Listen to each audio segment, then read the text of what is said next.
Salam, selamat pagi Bapak Ibu dan Saudara yang dikasihi oleh Tuhan Yesus.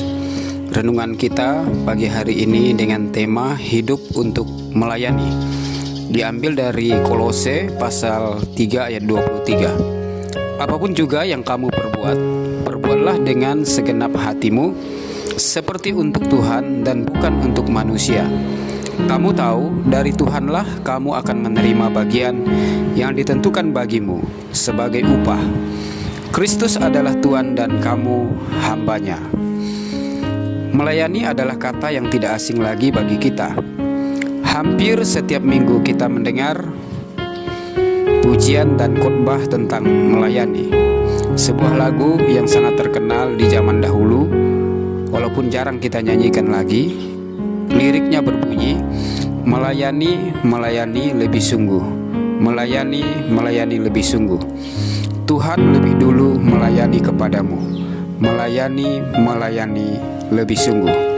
Sayangnya dalam konteks gereja kita, kata melayani ini sepertinya sudah bergeser maknanya. Pengkhotbah, pemimpin pujian, singer lebih lekat dengan kata ini karena mereka mengambil bagian dalam tugas ibadah di gereja. Rasul Paulus menjelaskan makna melayani lebih luas dan lebih dalam. Melayani bukan hanya terpusat pada ritual dan ibadah gereja. Titik berat melayani adalah pada kehidupan itu sendiri. Tema renungan kita pagi ini adalah hidup untuk melayani. Dua kata yang menjadi titik penting adalah hidup dan melayani. Perlu kita renungkan dan syukuri adalah tentang hidup itu sendiri. Hari-hari ini kita bersyukur diberikan hidup oleh Tuhan. Kita masih bisa bernapas, menghirup segarnya udara pagi, menikmati cahaya matahari, hembusan angin yang sejuk dan segar, menikmati hujan, menikmati makanan enak, dan bahkan ada yang tidak enak karena tidak sesuai dengan selera dan kebiasaan. Intinya, kita dapat melakukan berbagai aktivitas di dunia ini sebagai tanda bahwa kita memang masih hidup. Kata selanjutnya adalah melayani. Melayani tidak lain adalah fungsi dari hidup. Tuhan menciptakan kita bukan saja untuk hidup, tetapi hidup yang benar-benar hidup, yaitu hidup untuk melayani.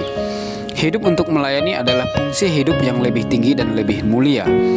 Hidup untuk melayanilah yang membedakan hidup manusia dengan binatang. Kadar pelayanan yang kita lakukan menentukan kualitas atau kadar hidup kita. Dunia membutuhkan pelayanan. Orang-orang di sekitar kita membutuhkan pelayanan. Saudara dan saya dibutuhkan untuk melayani dunia. Rasul Paulus menuliskan dalam Kolose 3 ayat 23-24, apapun juga yang kamu perbuat, perbuatlah dengan segenap hatimu, seperti untuk Tuhan dan bukan untuk manusia. Kamu tahu dari Tuhanlah kamu akan menerima bagian yang ditentukan bagimu sebagai upah. Kristus adalah Tuhan dan kamu hambanya.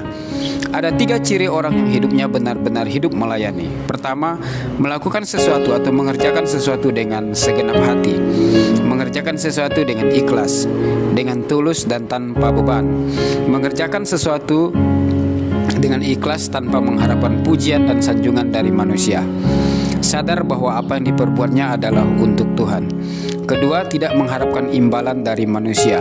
Upah datangnya dari Tuhan, berkat datangnya dari Tuhan yang menjadi sumber berkat. Ketiga, sadar akan statusnya sebagai hamba Kristus. Kristus adalah Tuhan yang harus kita layani. Saudara yang dikasihi Tuhan, pakailah hidup kita yang sementara ini untuk melayani. Tuhan Yesus memberkati.